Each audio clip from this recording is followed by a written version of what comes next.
大家好，我是夏妈。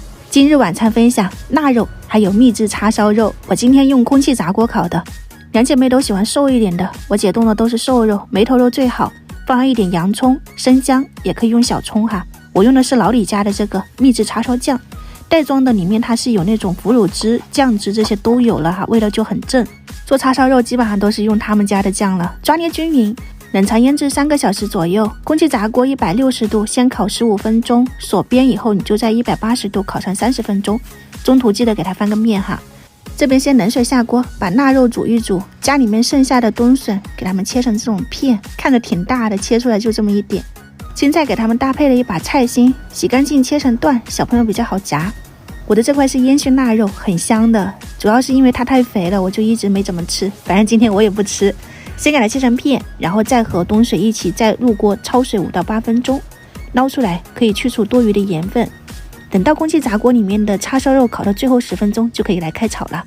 油热以后下入一点姜蒜，然后就是线椒、辣椒粉，给它们炒出香味。再下入我们焯好水的冬笋跟腊肉一起翻炒。这一步可以多炒一会儿，或者是你把腊肉跟冬笋分开，把腊肉的那种油脂炒出来，最后炒到就是稍微的用水焖一焖。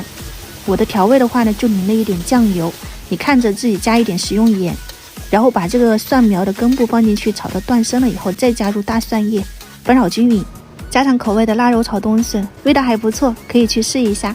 空气炸锅烤的秘制叉烧肉也做好了，这一次真的超级满意，颜色也很好看，味道也香。菜心我是用猪油炒的哈，放了一点蒜末、普林豆酱，再把菜心放进去翻炒均匀就可以出锅了，这个真的超级快速的。